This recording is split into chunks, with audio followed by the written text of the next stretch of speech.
Okay, so I'm going to be showing off what I've been making this semester for the Advanced Weapons and Vehicles prototyping module. I've started off with this toxic paint device, which kind of takes inspiration from flamethrowers and some like splat gun games and such. And it's got two different firing modes. The first one's going to be this one here, which is just like a steady stream of toxic paint coming out, which is a emissive particle which I used and made myself.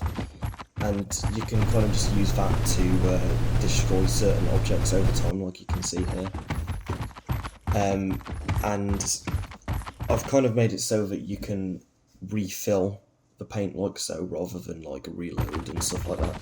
So it gives you more of a reason to go and actually fill up stuff. And you can also like destroy other surfaces like walls quickly. But with the alternative fire like that, you can destroy stuff much faster. Just refill some more paint here before I move on. But yeah, the particle system was made myself. It's got its own like collisions and parameters to it, and lots of line trace stuff to help it identify what's there.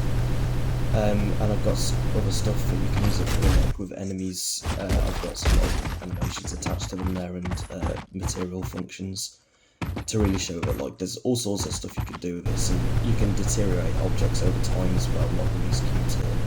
Rather than like destroy the whole thing at once, you can slowly deteriorate it as well, or you can just use your alternative fire just to do more damage like that. And you can see the damage that it's done there. Not all of them are completely destroyed, it's just that they've kind of been chipped away at. And if I go over to my vehicle, I've based it on KITT from Knight Rider, which is a Hollywood 80s television show with your casual, usual kind of 80s TV show tropes. Since I wanted to do like a Hollywood style of driving, I thought that this would be a good car to do. And I've spent a lot of time trying to balance out the driving and how it looks to try and make it like as smooth as possible. Editing a lot of the things like the torque, RPM, friction, drag, everything that like I've tried everything. A lot of editing to the steering as well. Like this vehicle actually uses 4-wheel drive, but the back wheels only use a very slight amount. And another thing I got to include was like this little laser that I'm using here, which is something that is present in the show, and you can use that to like destroy certain things, or you can actually run into it with the car itself. But yeah, I mostly spent my time with this trying to make the driving very Hollywood-esque. So like there's a lot of sliding around, and I've got like an intentional camera lag in there, which I found really helped make it look even better as well. And doing stuff like a lot of the suspension.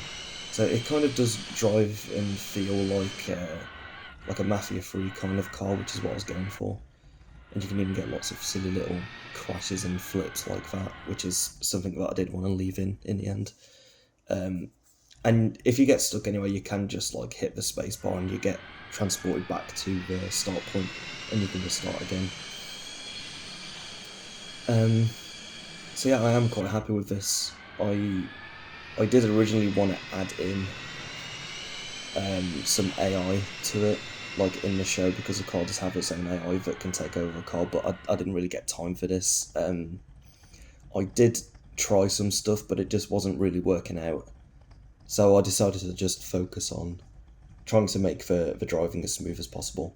And if you wanted to check the controls, you can just press P to expand it in the corner. You can do this with the paint gun as well, it does have that.